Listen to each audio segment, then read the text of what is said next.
guys ready for some stories?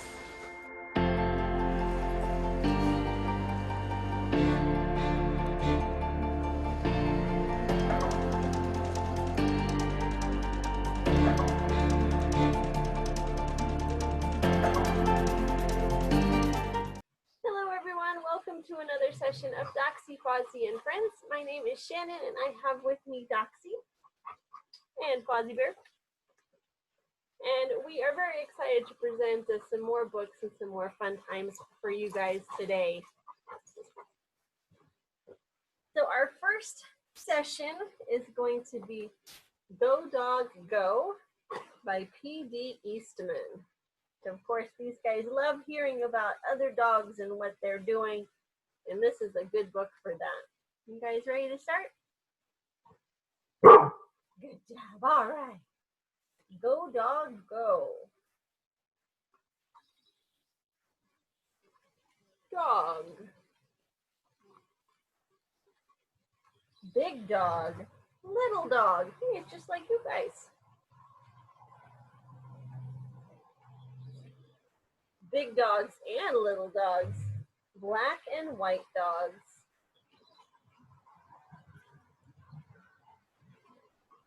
Hello, hello. Do you like my hat? I do not. Goodbye, goodbye.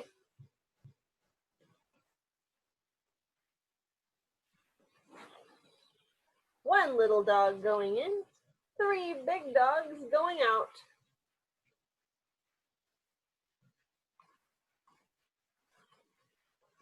A red dog on a blue tree, a blue dog on a red tree, a green dog on a yellow tree.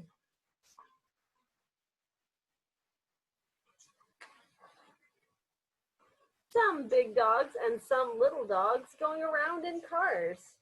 A dog out of a car. Uh-oh, looks like one of his car broke down. 2 big dogs going up. 1 little dog going down.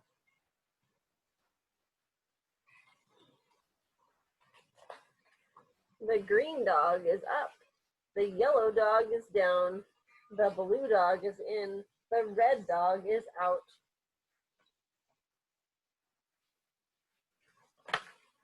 One dog up on a house. 3 dogs down in the water.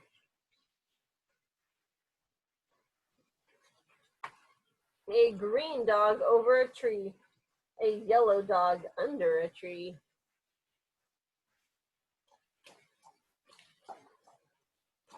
Two dogs in a house on a boat in the water. A dog over the water. A dog under the water.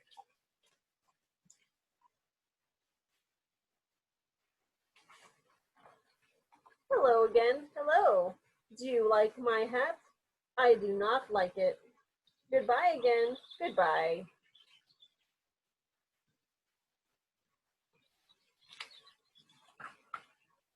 The dogs are going all around and around and around. Go around again.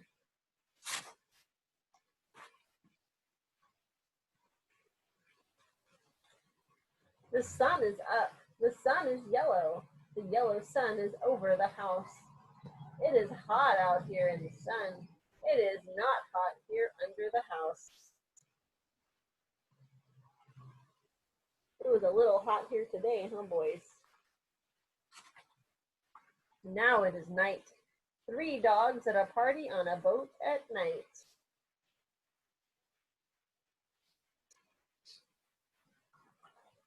Dogs at work. Work, dogs, work.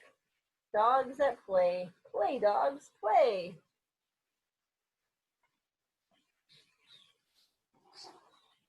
Hello again. Hello. Do you like my hat? I do not like that hat. Goodbye again. Goodbye. That dog never seems to like that hat, huh? Dogs in cars again, going away fast.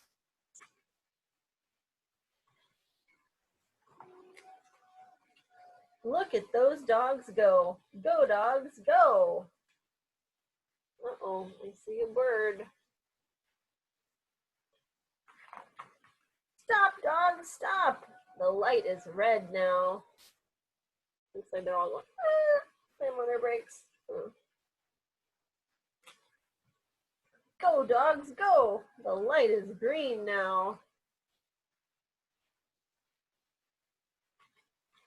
Two dogs at play up on top. Go down, dogs. Do not play up there. Go down.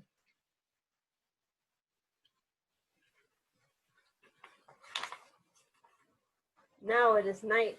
Night is not a time for play. It is time for sleep. The dogs go to sleep. They will sleep all night. That's a whole bunch of dogs. That's a whole bunch.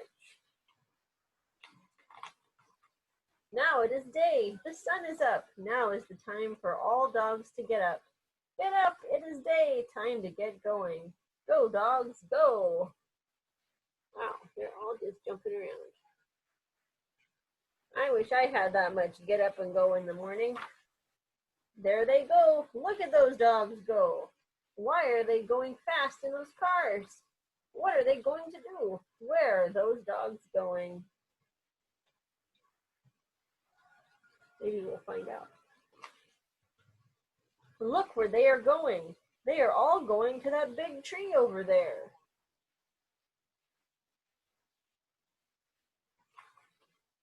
Now the cars stop. Now all the dogs get out. And now look where those dogs are going. To the tree, to the tree. That's a big ladder. Up the tree, up the tree. Up they go to the top of the tree. Why? Will they work there? Will they play there? What is up there on top of that tree?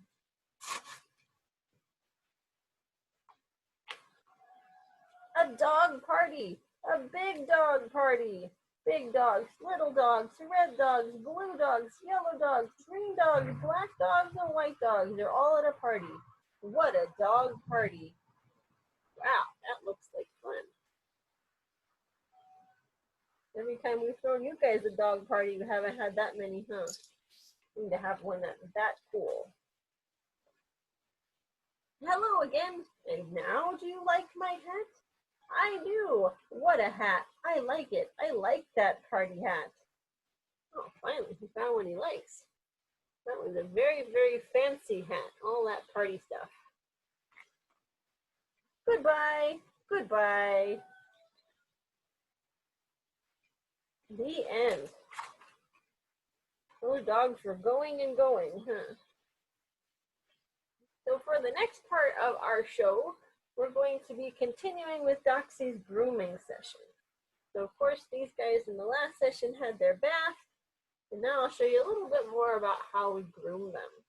So Fozzy's gonna kind of sit down here and relax while I work on Doxie since he has such long, fluffy fur. Okay. Doxie seems ready to go. So for this part of the program, I'm going to go ahead and take off his bandana and his collar and leash. Doxie up. Oh boy. Get Doxie here up on the ceiling. I have my brush here. I'm going to keep brushing that long fur. Feeling for any mats, anything I might have missed.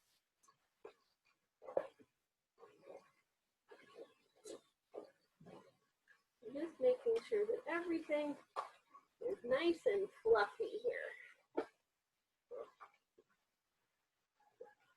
Oh.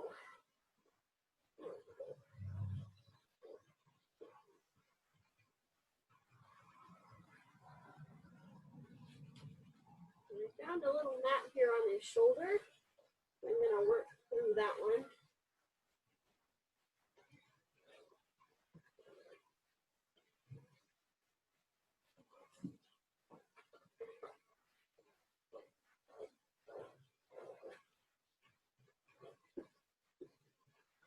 And when I find it, I can pick it apart with my fingers until the knot comes free. Just like that.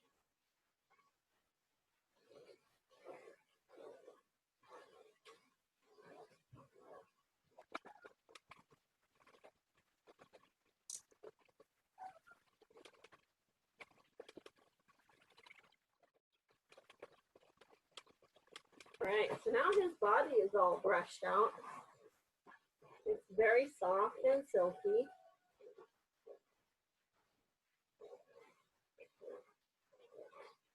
And now I'm going to work on his feet. I'll do the same thing, pick up foot by foot, and make sure that those feet are all nice and well grouped.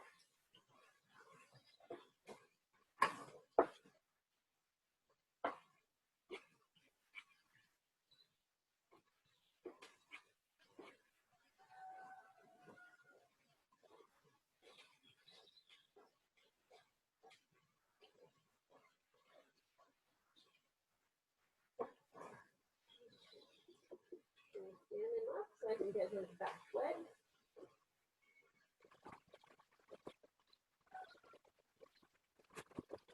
Now get his rear end here and his tail.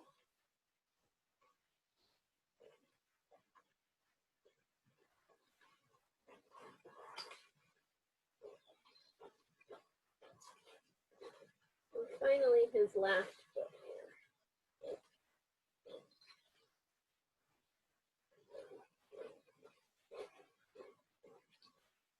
All right. So we have one mat here on his foot.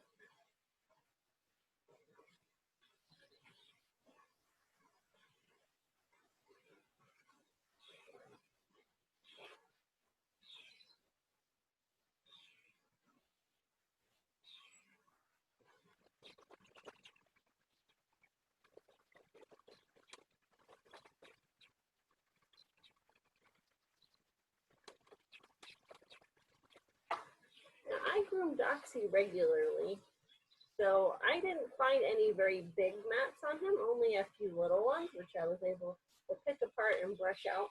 If I found any really big mats, I would have used the scissors and cut them out of his fur.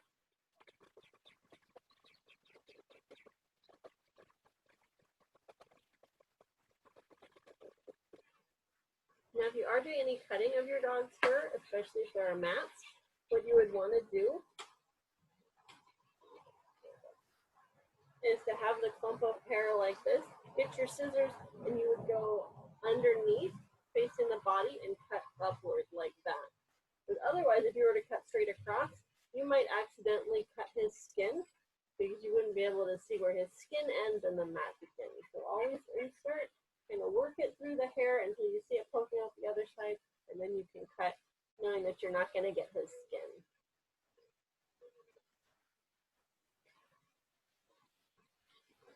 All right, so now that's done, and then we can blow dry the rest of the way.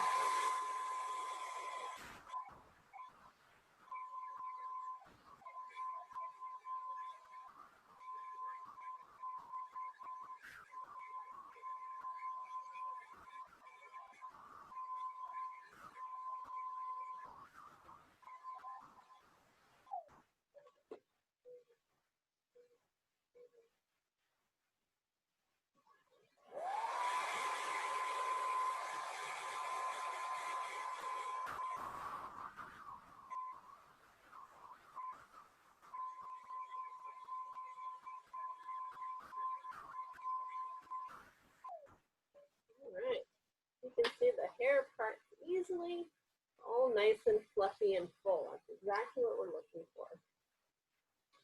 All right, so now we're ready to trim him.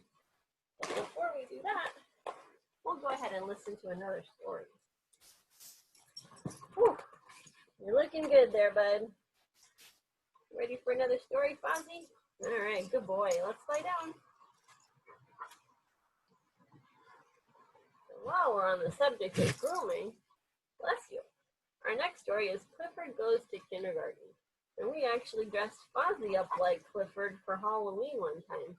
We got pet safe fur dye and dyed him all red from our friends at Brittany's Bark Avenue, which is a really neat pet groomer in Fresno. And that fur dye really stayed in. It stayed on his tail instead of just for a couple weeks. It stayed on a whole year, a little over a year actually. He had a red tail. It kind of faded to pink pretty quickly, but The little girls especially loved his pink tail, so we're thinking about doing it again, since it was very popular and very cute. All right, let's listen to our next story. Because we love Clifford, huh? Yeah. And Fozzie loves Clifford too, because he is also a big dog. Clifford Goes to Kindergarten by Norman Bridwell. When we dyed Fozzie's fur to make him look like Clifford, I got to be Emily Elizabeth, who is the owner of Clifford. So that was pretty fun too. All right, let's start. Hello, my name is Emily Elizabeth, and this is my dog Clifford. I started kindergarten yesterday. At first I was scared, but now I love school.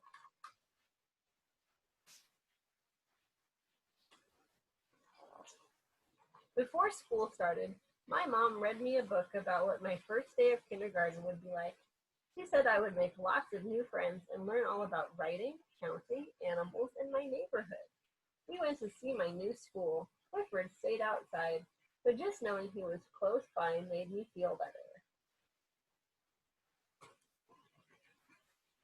We met my teacher, Ms. Tate, and she showed us around the classroom. She was very nice. We visited the nurse's office. If I ever feel sick, the nurse will take care of me. We need to thank our teachers and nurses right now, huh? And they're working really hard for us. Later, we played school in my backyard. I was the teacher, and my mom and Clifford were my students. I tried to be just like Ms. Tate. I still had a few questions for my mom. I asked her what would happen if I missed home, or if I didn't make any friends. She said that Miss Tate would help me feel better if I was sad. She would also make sure I didn't have to play by myself.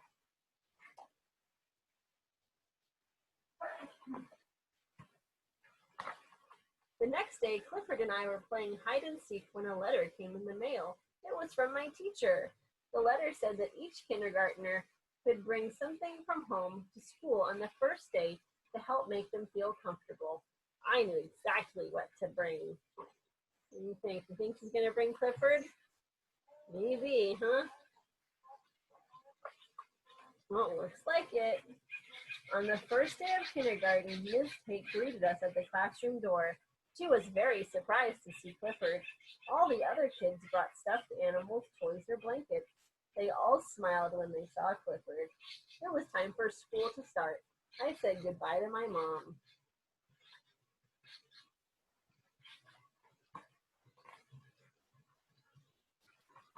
We all sat in a circle, and Ms. Tate taught us a welcome song. Clifford tried to sing along too, but all he could do was howl. As you speak, oh, can you stop it? Oh, good boy. He likes to sing too.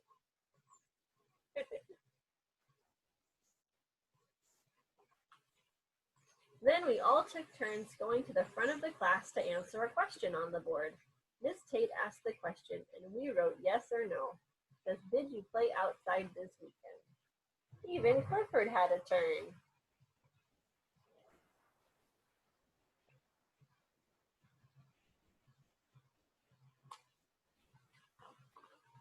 We practiced writing letters and words.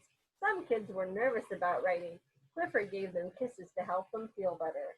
Unfortunately, his kisses were very slobbery. Sounds like someone I know. Fuzzy.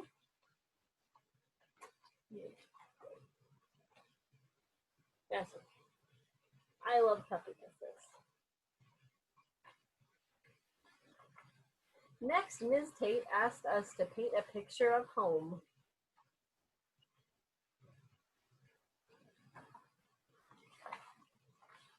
Clifford missed home as much as I did. When he saw my painting, he started wagging his tail really fast. Oops! He knocked over some of the water and paint with his tail. Clifford rolled around on the floor to try and clean it up.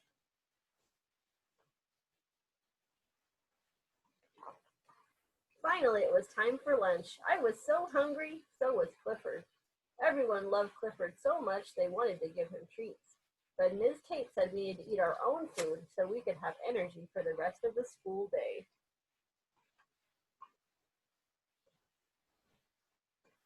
Fuzzy, leave it. At recess, everyone wanted to play with Clifford. We made a lot of friends on the playground. Clifford's tail is a great jump rope, and his nose is the best slide.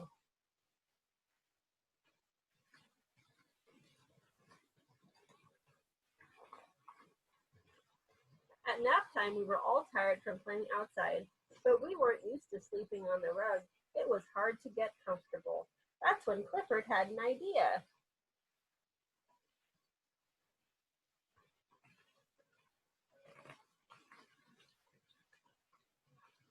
Clifford let everyone snuggle up with him. Soon we all fell fast asleep. Miss Tate was happy we were able to nap. We still had a long school day ahead of us. Clifford saved nap time. We woke up ready for the rest of the school day.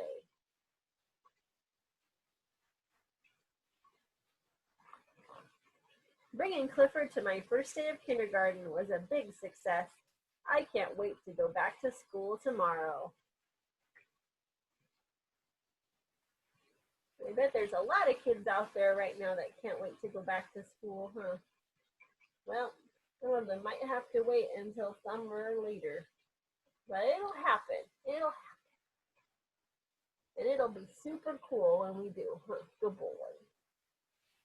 All right. Doxie, you ready for the next part of your grooming? Okay.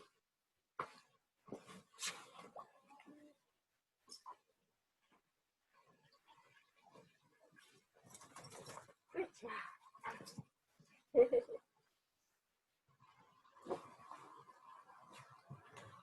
here, Doxie. Come here. Doxie, come here.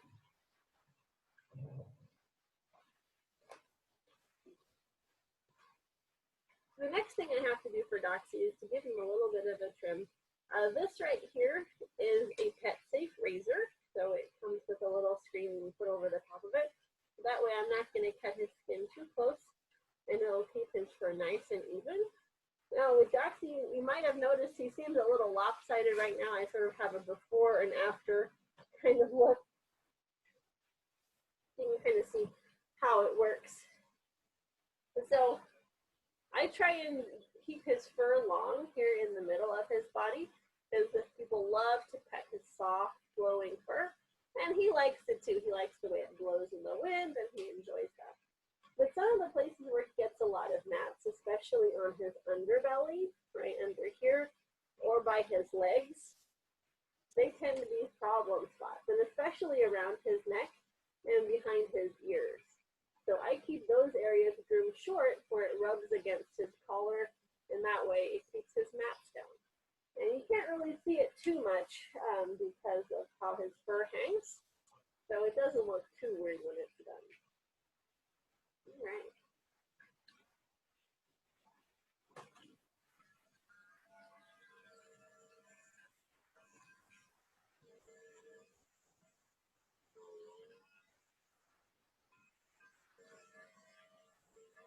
I'm kind of scooping at the hair, and then it trims.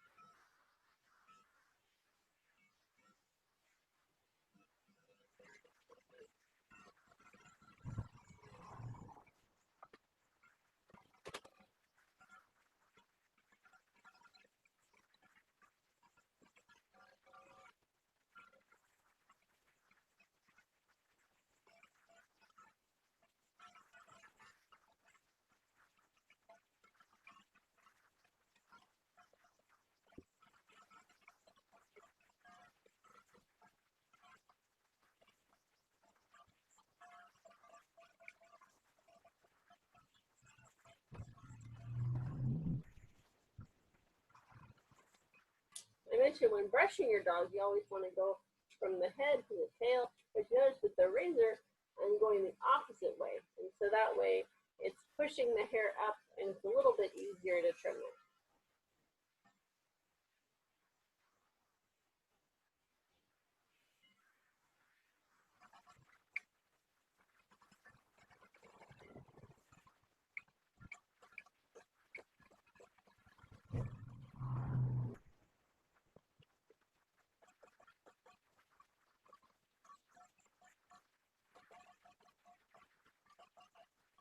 here, his fur kind of grows up.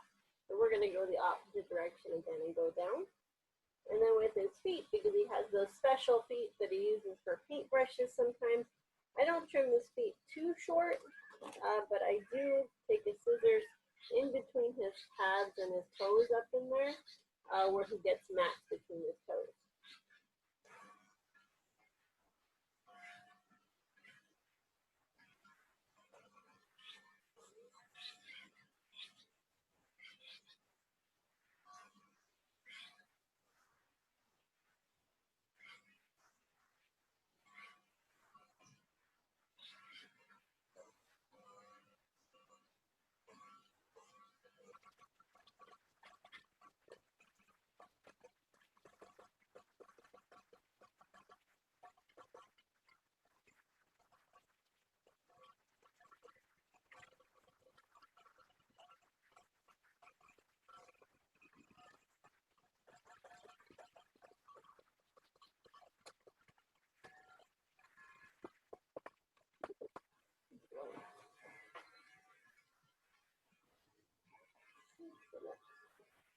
Get a little bit underneath his tail here. Get a little bit under his tail. They call this a sanitary cut, because sometimes when you have long fur, it's a little bit hard to go potty. So we have this all nice and shaved so it's easier for him. Okay.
Here you go.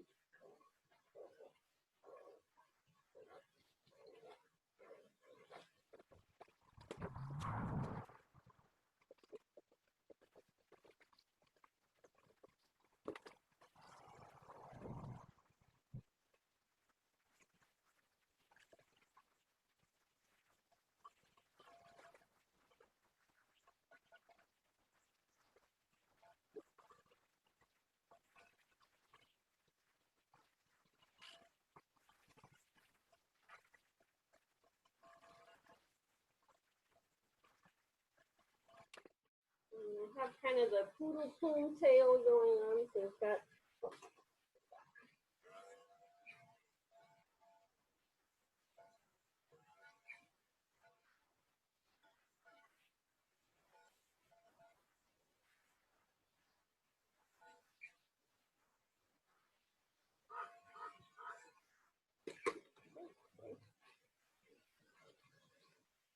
so this is the more complete side. Of course, it takes quite a long time to do this, so I'll do the other side after our program is over. So you can see we have a nice smooth line here. He's got short legs. He's got a little bit of fluff at his feet. His face is nicely trimmed.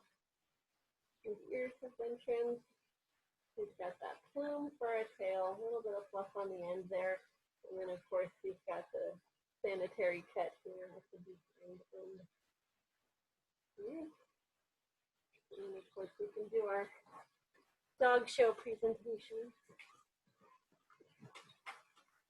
Get them all stacked up nicely here.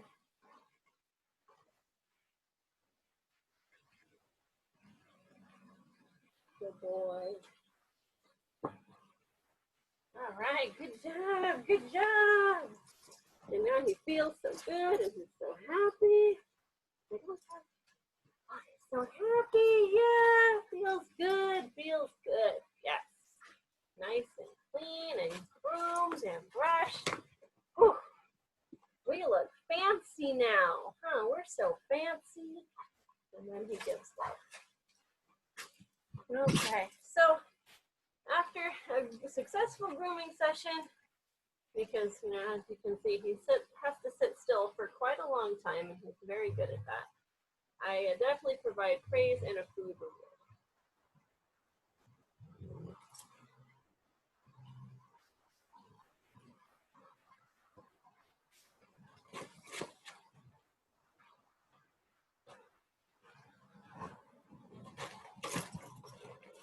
And I'm also going to give Fozzy a food reward too, because he had to sit still for quite a long time while his little brother here was getting groomed.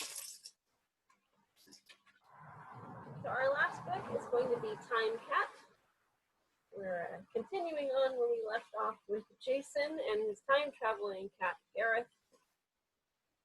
And now they are in Japan in 998 AD. Of course, Gareth and Jason are at the Imperial Palace, and they have been tasked to take care of his brand new kittens.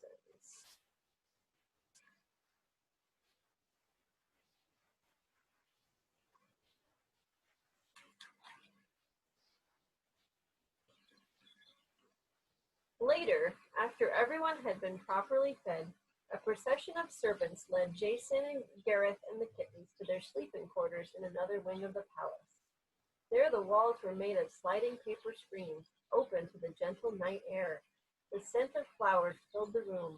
In the moonlight across the imperial grounds, Jason saw garden after garden and rows of blossoming cherry trees, and heard the rustle of a miniature waterfall. Throughout the gardens, the breeze stirred hanging bamboo rods, which gave a melodious, woodeny kind of ring. Crickets chirped in tiny wicker cages. You know, Jason said, after Ireland and Britain, this is quite a change. The Japanese have had this for centuries, Gareth said, and the Chinese civilization, for that matter, is even older. They had books and science and beautiful buildings when Cedric Longtooth and his friends were shivering in their huts. But I still have the feeling, Jason went on, that Ichigo really doesn't know what's happening outside the throne room. The way he ordered dinner, for example. He just clapped his hands and the food appeared. I don't think it ever occurred to him that people had to get it ready, real people, that is, and real cats had to eat it. I'm afraid most emperors act that way, Gareth said. Remember Neterket in Egypt? Well, we cats don't care whether a person calls himself a pharaoh or a celestial presence. He's still a man as far as we're concerned. But it can make a lot of difference to the humans who have to put up with him. The truth is, Gareth went on, the more an emperor knows about his people and about his own job, the better off he is. Neterket at least knew he was a ruler. Poor Ichigo doesn't even know that. He has a lot to learn. Then again, so do these kittens, Gareth added. But I'll look after that in the morning. Next day, however, Gareth had little opportunity to do so. Ichigo had summoned to the throne room 37 artists, 19 poets, 42 scholars, and, to create a soothing atmosphere, 83 musicians. The artists painted pictures of the kittens, the scholars examined them, and each scholar disagreed completely as to what kind of animal a cat was. And the musicians played on flutes, beat on drums, tapped on blocks of wood, and plucked instruments that looked like banjos with most of the strings missing. There was such a racket of music, arguments, comings and goings, creeping and bowing, that Gareth flattened his ears against the noise and twitched his tail irritably. The kittens, terrified, hid under Ichigo's throne and refused to come out. Ichigo, Jason said, as master of Imperial Cats, I have to advise you to send all these people away. But they only come to admire, Ichigo protested. It doesn't matter, said Jason firmly. Cats don't mind being admired if you do it sort of one at a time. And I think there's been enough admiring already. Besides, the kittens have a lot of important work to do.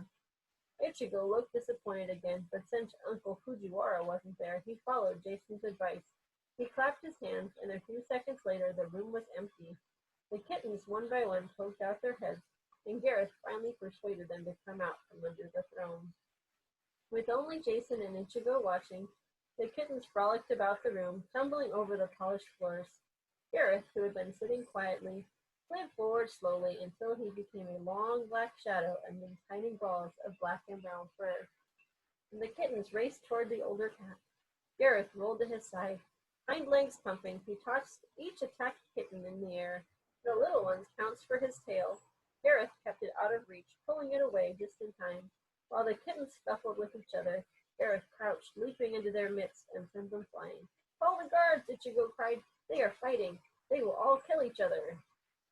They're only playing, Jason assured him. It's one of the ways they learn how to be cats. There, look at that. One of the kittens was almost on his hind legs, his paws batting the air in front of Gareth. He sprang. Gareth ducked, seized the kitten, and the two rolled over and over. That was a good catch. See, now the little one's using his hind legs much better. The sham battle ended as quickly as it had begun. All the cats, including Gareth, suddenly stopped, sat on their haunches, and began to wash. Yes, I understand, Ichigo said. They are learning. If only emperors could learn the same way, he sighed. Of course, when you have an Uncle Fujiwara, I don't suppose it's necessary. That evening, Ichigo pleaded so hard to take the kittens to his own chambers that Jason at last agreed. Surely nothing could happen to them in the Imperial Palace, Jason thought. But in the morning, when he and Gareth went to the throne room for the kittens' daily game, the boy's jaw dropped. Every kitten was dressed in a tiny embroidered kimono. The Imperial tailors worked all night, Ichigo said proudly. But cats don't wear kimonos. My cat shall. But Ichigo, Jason began, as master of Imperial Cats, no, I don't care about that. I'm tired of being told what to do. These are my cats. They shall wear what is proper for cats of an emperor. An emperor's cat is no different from any other, Jason began. But Ichigo folded his arms, turned his head away, and refused to hear any more. Jason strode angrily out of the throne room, completely forgetting to bump his head on the floor. Later, when he and Gareth were alone, Jason still felt vexed. I've never seen anything so ridiculous, he snapped. At least Ichigo's showing a little spirit, Gareth said. even if he's going about it in the wrong way. He really wants to care for the kittens. He just doesn't know how. Well, we'll have to make him get rid of those silly kimonos, Jason said. That's the first thing. No, Gareth said, that will come in time. The first thing isn't getting them out of the kimonos, it's getting them out of the palace. For a little while, at least. You can't have a cat cooped up indoors all the time. There's smells to smell, mice to chase, and so many things that have to be looked at and studied very, very carefully. It's all part of being a cat. Yep, that's why our cats have the outside area. It's all fully enclosed, though, so that way they're safe, but they still can enjoy the outdoors. That night, while everyone else in the palace slept, Jason waited alone behind the screens in his chamber. In a few moments, Gareth appeared outside. The kittens were with him. Come on, Gareth called. We'll be back before Ichigo wakes up. Jason slid open a screen and stepped onto the cool garden.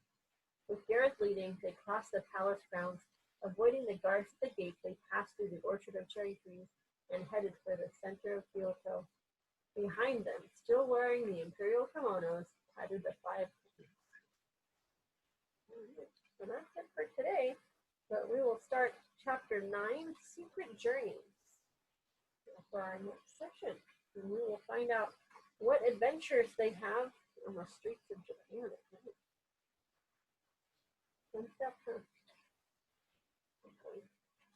So for the last part of our program here, we're going to teach a little bit of how we do the leave it command, which means that they're supposed to leave food or another item alone and not take it.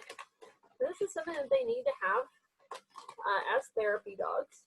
The reason for this is, for example, if they go into a hospital or a nursing home, something like that, and someone offers them something that is not good for them, maybe week old piece of chicken.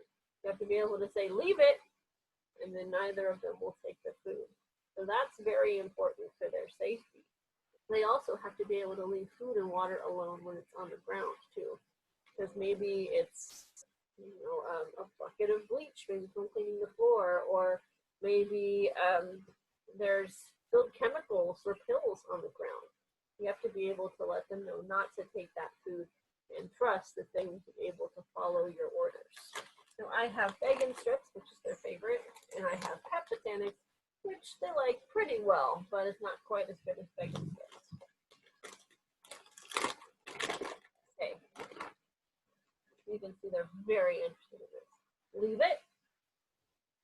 it, and they won't take it.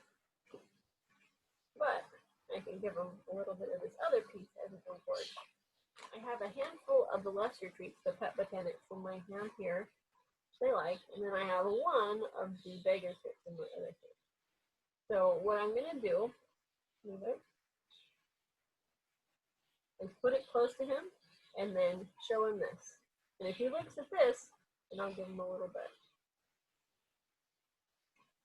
Okay. So notice that for both of those, I didn't use the leave it command because they already know that. This is to teach your guys how to do it. They have the treat they kind of like. They're sniffing it. They see something else. Ooh, that's much better. And then you get them that. So they learn to ignore this in favor of this one.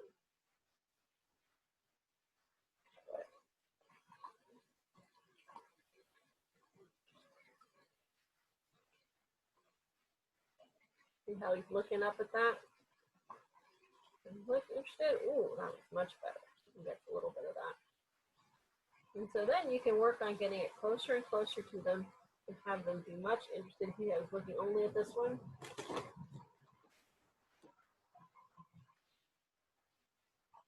And that was right next to his face. And I didn't say his leave it command. Once you have that behavior down, then you can start adding in the word for the hand signal. So for us, the hand signal is like a slashing motion. So we go, leave it, and then we slash. And then he knows not to take that. Leave it, and we slash. Something like that. This. Now this is very important. If you are doing the leave it command, I would say never give them a treat that they were supposed to leave alone. You can give them a different treat. You can give them the same kind of treat. For instance, I can get them out of the bag here and give them this one. But never give the actual ones that you are practicing leave it on, unless you put it back in the bag and bring it back out. They won't know the difference. But that is really important. So if you ever go into a situation where you have to say leave it, they won't think, oh, well, if I leave it alone for 10 seconds, then I can still get it. Because for all they know, it's poison, and you want to treat it as such. Leave it. Good. Leave it. Good. Good. Now for more advanced training, you can actually balance treats on his foot, like I'm doing right there. Leave it. Good. They both successfully left it, and they both get an award. Okay, good job. So that's an important one. Like I mentioned with our beach session, if you go to the beach, there's sometimes people leave trash or something that you don't want your dogs getting into for their safety. It's a very important command. Right.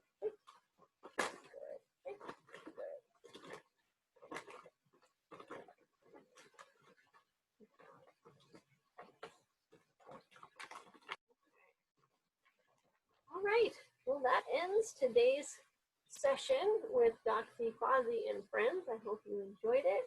We'll be back again next time and read some more books and do some more fun activities. I think you might get to meet some more of our extended family. So do we have any questions from today's audience?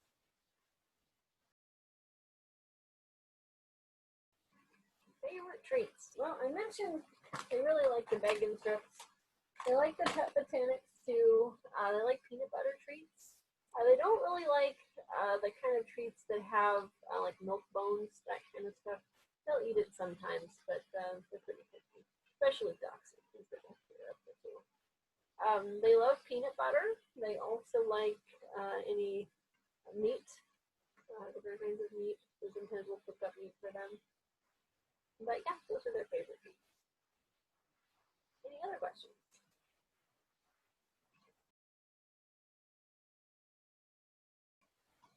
Have we ever tried dyeing Doxies fur? Well, no. The only one that we've tried was Fozzy when we dressed him up as Clifford and I was Elizabeth. That year, Doxie was one of the wild things from where the wild things are, and you can see his little costume for that in our jungle episode that we already did. And so we haven't tried to dye his fur just because it's so dark. We didn't think the dye would really take if we tried it. And you look pretty good just the way you are. All right, anything else? All right, good. Oh, thank you, boys. All right, well, thank you so much, and we look forward to seeing you next time. Everybody stay safe and healthy. Love you. Yes, we love our friends. Yes, we do.